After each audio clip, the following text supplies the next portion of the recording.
So, hello and welcome to this presentation about product management as LCP.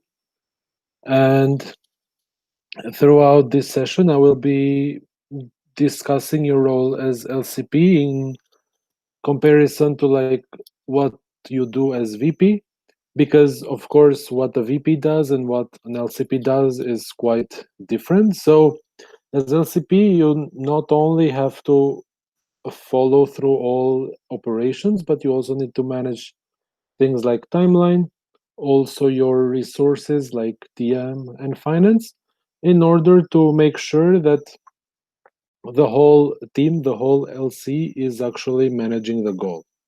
What I mean by this is that as a VP, you have a very specific position. Like if you are VP operations, of course, your main goal would be to have like results in that specific field, like either ICX or OGX. You want to have approvals, you want to have realizations and everything. In finance, you have to do like, of course, manage the money of the LC. You have to do forecasting. You have to like follow up with partners to make sure that you are receiving the money on time and things like that, and also do the payments. And in TM, you are managing, of course, the members in the LC. But as LCP, you have to actually have an overview of everything and how it flows and how it works together, how everything is synergized together, and make sure that you are focusing on the areas that need help in order to make the cooperation between the whole LLC as smooth as possible. So, what are we going to talk about now? This is going to be your survival guide, let's say. We're gonna like the content of this. I'm gonna try to keep it as short as possible. It's gonna be managing your entity, managing the operations, managing back office, as well as some extra tips. So I will start the presentation with a relatively controversial saying. I know this is called product management as LCP, but in truth, LCPs do not actually have to do product management.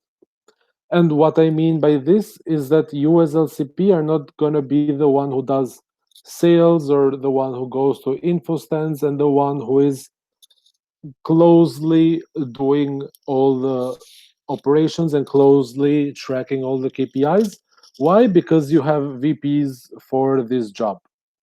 Like in the most ideal scenario, the VP is the one who is going to the info stands, who's doing calling sessions, who's doing TM stuff, finance stuff, everything, and is telling you, okay, I did this, we have done so far this, and this is what I need as help, or this is what this is what we have achieved and this is what we are missing. So as LCP, you actually have to keep track of your VPs who do product management and who do operations rather than actually managing products. Of course, in various LCs, and depending on your team, the LCPs have, let's say, different responsibilities according to what your team needs. So, what I mean by this, as I said, as LCP, your job is not really to manage products, but your job is to actually manage the people who are managing the products. So technically, the product management as a field of the LCP is inherently a question of EB management. So you are not managing the product, you are managing the EB. And for more information on this topic, you should check out Leah's presentation because it goes more in depth into what to do as a manager of your EB. So what I think is important here is that your VPs should feel autonomous and owners of their own area. What I mean by this is that the VPs should, of course, feel like they are knowledgeable in their area. Like whatever they're doing, they have to know everything about their area and should be technically as free as possible to pursue their goals and their ambition. Because of course we are in ISEC to develop ourselves and everybody in ISEC wants to develop. So if you are a VP and you want to do sales or you want to do talent management or if you want to do finance, of course you want to learn more and of course you want to do things. And you cannot learn or do things if your LCP is just telling you at every step, do this, do this, do this. Because you are not really developing yourself if all you are doing is following orders, so to say, right? So, and even as a leader, one of the qualities is that you have to empower people. And what partially what is meant by that is that you need to empower or you need to allow people to express themselves in the best way possible, right? So, of course, this is important, but there are still things that you can do in order to help your VPs actually achieve your result. So, about this, I will go a bit through all the various areas. So, you are the LCP, you have the VP ICX, who technically manages the, let's say, external external representation or like external image of the LC in front of like stakeholders in ICX. Let's say your VP ICX is the person who goes to like startup events or some kind of fairs or has to meet with startups, has to meet with companies, has to meet with farms or schools if you're running IGV. So this whole thing is basically your VP is actually representing your LC towards these stakeholders. On the other hand, you have your VP OGX, which most of what we do here mostly is OGV, and sending people abroad on exchanges to care about the sustainable development goals. Then you have your VP Finance and Legalities, and of course your VPTM, aka Talent Management. So in terms of ICX, what you should know and what you should track. And I think this is probably the area I have the most expertise in, purely since I was VP ICX and I'm still doing some ICX stuff even while I'm LCP. So what is important to know here, first of all, is the timeline of activities. So you have to know, for example, which are the months in which you have to do sales. What is the peak that you need to reach the approvals? And what is the time in which the realizations are happening? Why this is important is because, of course, approvals happen as part of the customer funnel. So companies need to be contacted first, then you have to have opens, then you need to have approvals, etc.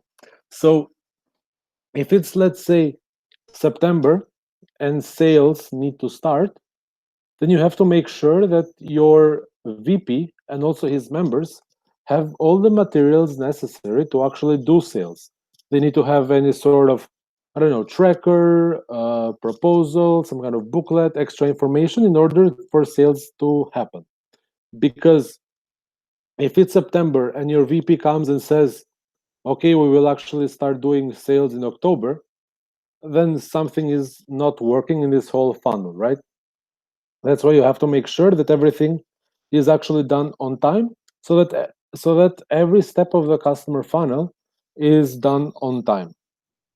The peak of approvals is important because in order to make approvals, you have to receive applicants, and in order to receive applicants, you need to have good relationship with like other LCs from other countries, and they have their own timeline and they have their own, let's say, time when they do their OGX attraction activities. So if they have, for example, let's say a time where the students are more free and can go on exchange, or they can have times where the students have exams or whatever. That's why you have to make sure that you have a clear peak of approvals defined by when you want to receive the applicants and when you can actually approve them. Because if you're expecting to have the main approvals in October and you are in November and you don't have as many approvals as you planned, then of course something is lacking, and of course you have to play catch up and a lot. So you have to catch up to the previous goals. And of course, when realizations are happening, I think this is important. First of all, of course, because of IR and because of the fact that different countries have sort of different timelines when the people can come. But also, you have to align with the finance, with the financial part of the ICX and the financial part that the finance VP is managing, which is basically accommodation. Like you have to make sure that the realizations are happening at a certain time so that you can book the accommodation on time, so that you can get the money on time from startups, so that you can pay on time, and basically you are not making a loss. Like the most important thing is not making a loss. I think it's important to review KPIs every 1-to-1 and every EBM. And by this, you have to ask questions and give support, which means that you are not going to go there and be like, hey, why didn't you do this? Why didn't you do that? But you have to understand the bottlenecks that the LC is facing and that your VP is facing. So in in the as you can see in the photo here, you have, let's say, your VP ICX saying, look at all these cold calls I made, none of them actually picked up. So what you have to realize by that is that maybe the VP is doing things and maybe his team are doing things, but maybe they are not doing it right, or maybe something is not working out, or maybe, like, let's say they are doing 100 calls and nobody, and they haven't got a meeting yet, let's say, or whatever. This is an extreme scenario, but you have to understand which is that key factor, which is that key point, which is preventing you from achieving the result. Maybe it's the call not being good enough, or maybe you have the open but you can't match and you can't find applicants, or maybe you have some applicants but the realization timeline is not working. So basically, by reviewing the KPIs, you actually identify throughout the whole year the various problems that you and the various bottlenecks that the VP is facing. So you can ask them question. For example, why do you think your startups are not picking up, or why do you think they aren't interested, or why do you think that there are no EPs for this position? Maybe it happens that the VP and his team are calling at a wrong time. Maybe, for example, they're calling on Friday afternoon when nobody is working, or maybe they're opening opportunities for positions in which we cannot actually find or we cannot provide people, or maybe the realization timeline is not fitting with the other countries. I don't know. So there's a lot of problems that can come up, which is why you have to be there to ask questions and together to find solutions for them. Not only you, like you're not the one who goes there and says you have to do this, you have to do that, but you actually have to encourage your VP to be more solution oriented and to find maybe a different way of actually achieving these results. Uh, Two more things which are like sort of appreciated, like not key, but I think would be like really nice, is first of all being present at events and also having external representation. Because as LCP, part of your job is external representation and being the face of the LC. And as you know, throughout ICX, the VP is also required to be part of a lot of events, like, I don't know, the Austrian startups Stammtisch or various pitching events or whatever. So the more people there are at an event, the better, because of course you can network and you can actually meet various stakeholders, which can be relevant for your LC, but also your VP actually feels supported and doesn't feel like they're just going there alone. Like the more people there are, it's much better. Secondly, IR is a very good key for matching. It's really important for matching. And I think as LCP, you have to support your VP for IR, because as LCP, you are actually able to access more channels of communication in ISEC. So if you need to find the VP, like if your VP is not finding the VP of a specific LC, you can try to reach, for example, let's say their LCP through your LCP channels, or you can directly talk to them, and I think it's to some extent much more efficient. Like it can be very beneficial if the LCP is actually the one who is introducing his VP as well. Of course, it's not something that happens always, but it could be good. Like if you're a VP and you have an opportunity and you want uh, an EP who speaks Spanish, let's say, but you don't really know anybody from like Spain or like LCs from South America.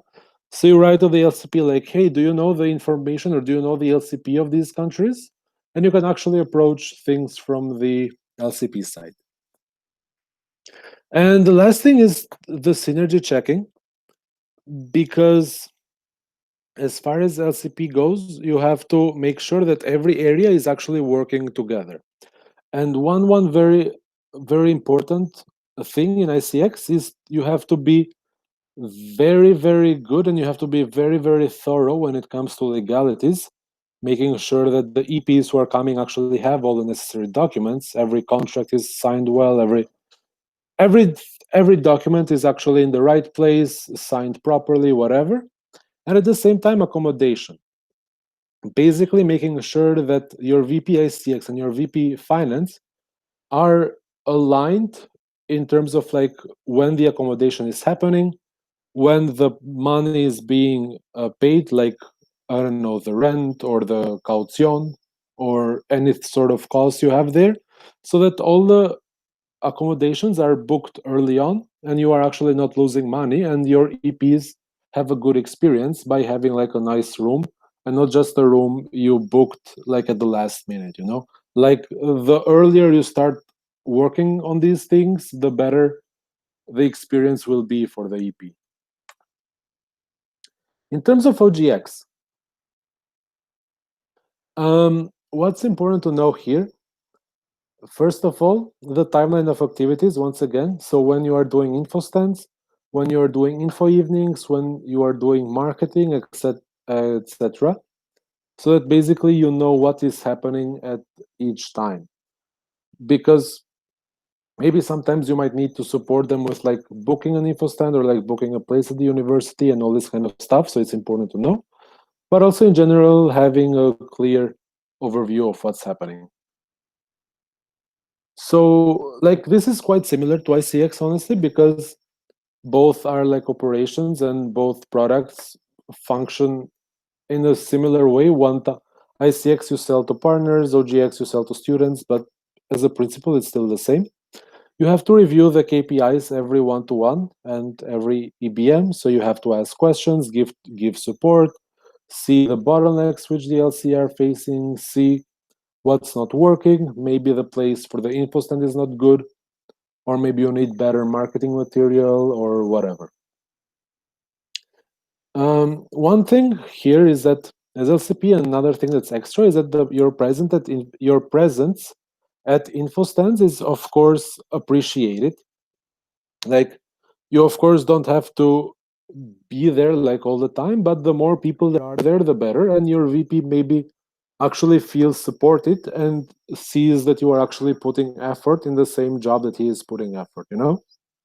um, as part of external representation, here is UR as something that's quite important, because university relations can actually help you in a lot of ways. It can secure you maybe better places to do info evenings, or it can help you with booking info stands better, or maybe placing OGX posters at various places in the campus, or all this kind of stuff, or accessing newsletters for students, for example, and all this kind of stuff that can actually make your VP's life quite easier. So, and it's also part of your job as external representative of your LC. One thing that's important here is that after your approval, you have to track the realization as well, especially the standard delivery by the other side and how their experience is going. Like, you shouldn't be sleeping there and dreaming of getting completed while your EP is stranded on the other side of the world, let's say. Like, this is an extreme scenario, but you have to make sure that not just your VP knows, but you also need to know like what is happening with your EP, if they're having a good experience, if they're having any troubles, whatever, because if they are having a bad experience, that is of course bad publicity for your LC as well. Or if something happens to them, you are also legally liable for whatever happens to them, you know. So it's better for you to know and be updated on whatever happens to them, so that if something bad happens, of course we don't want that to happen, but if something bad happens, you are actually able to react accordingly, right?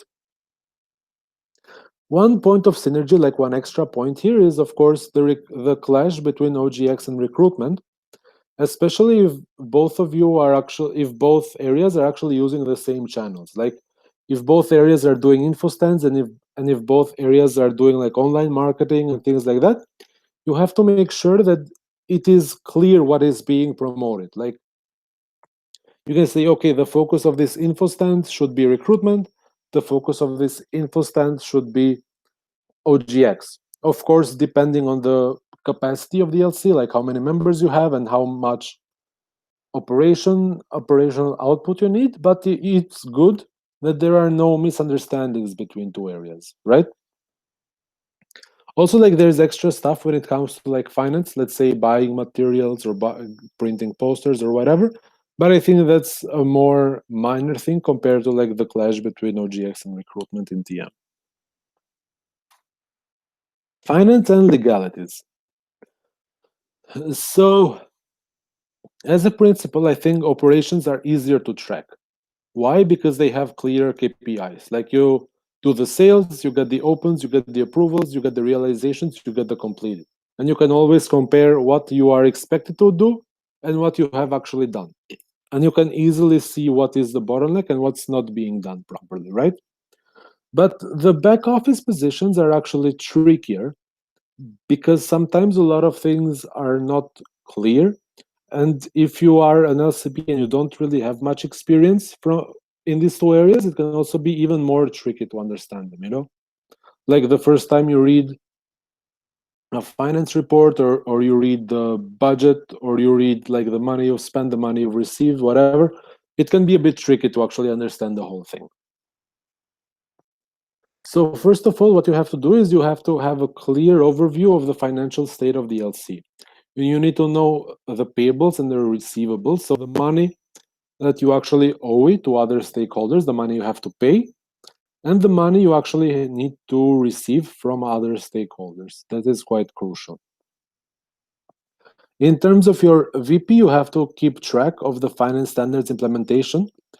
Of course, the VP actually keeps track of them themselves, and they are the owner of the area. But of course, two sets of eyes are better than one.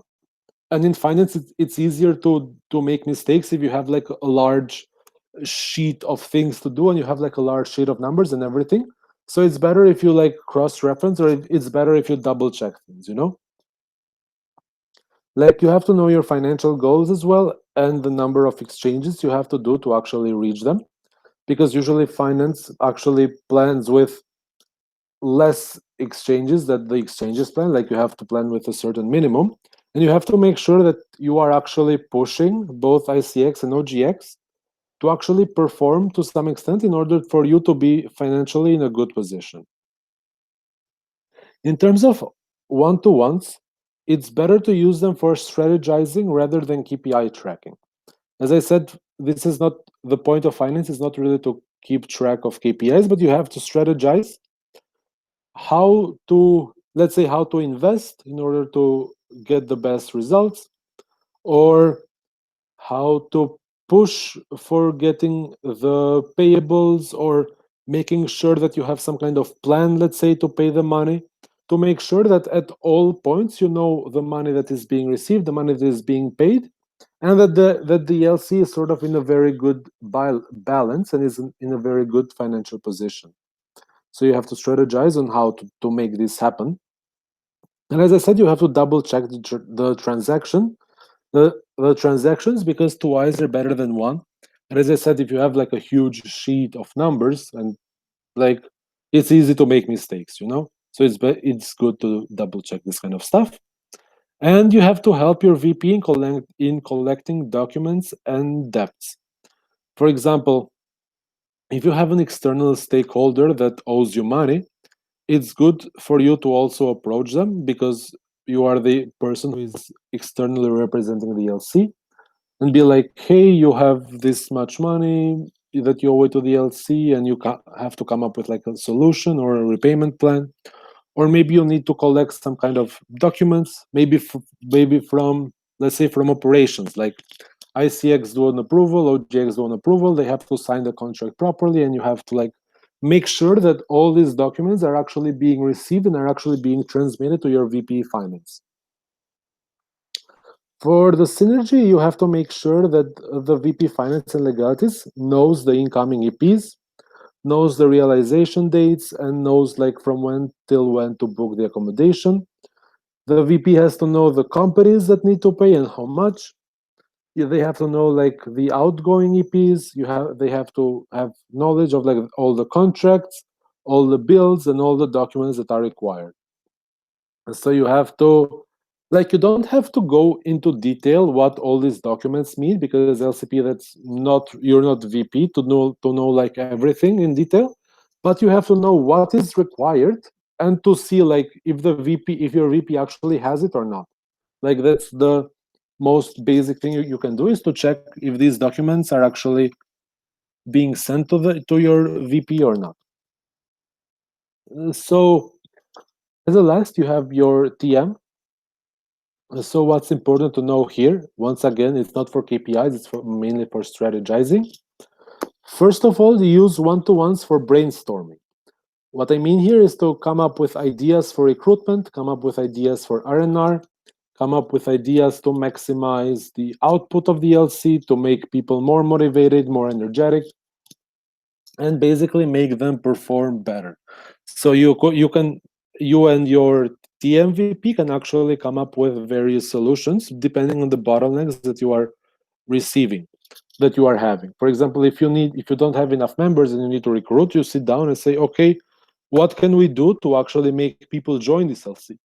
You know, um, you have to foster the collaboration within the EB and the LC, and you have to be the role model for that, because as VPTM, a lot of things are related to team standard implementation, right?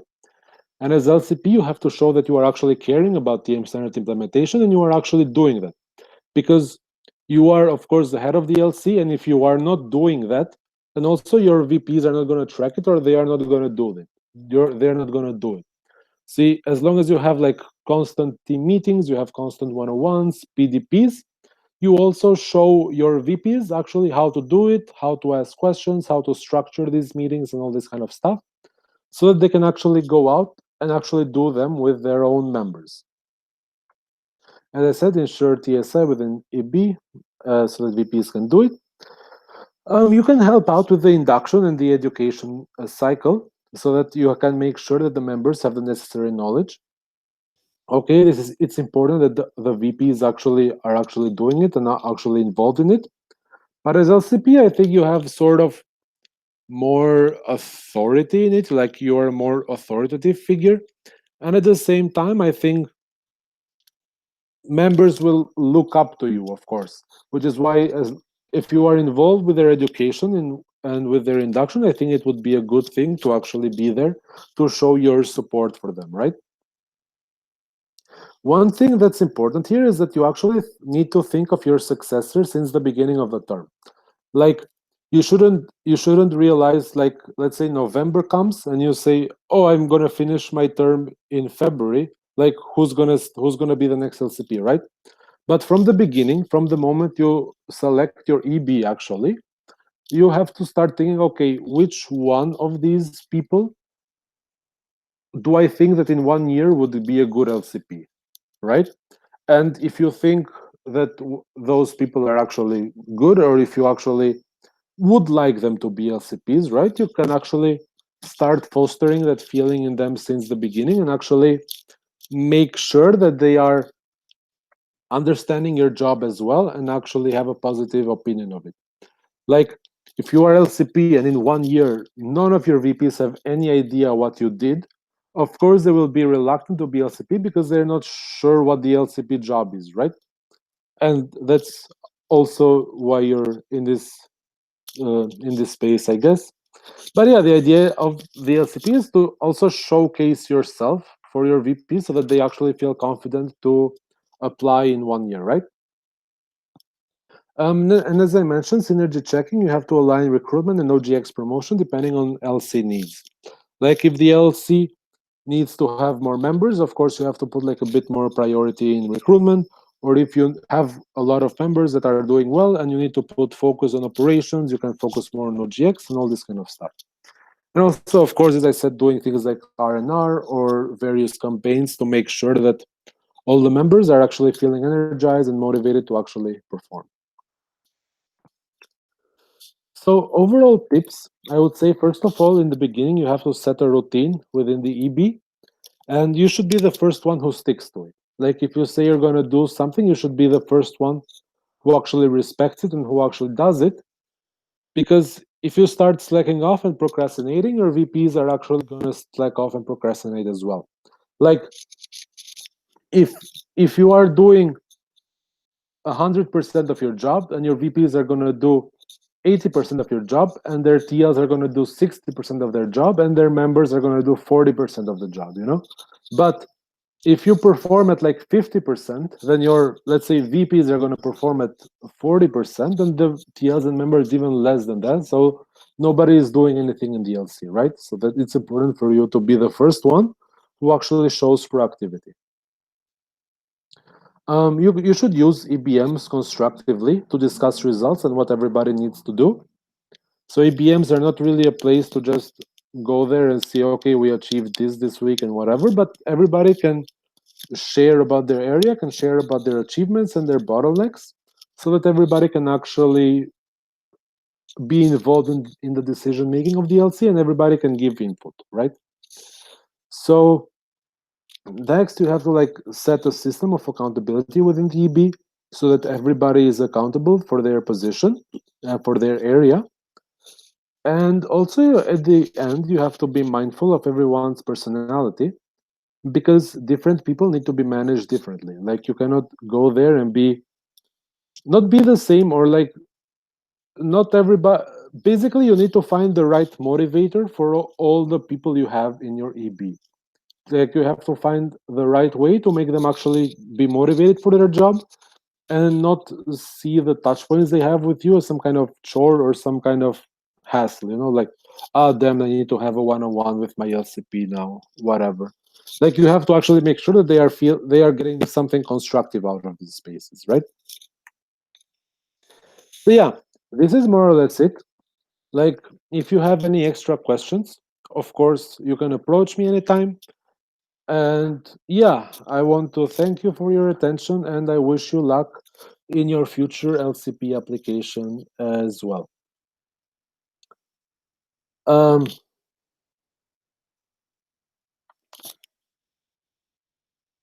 See you. Bye bye.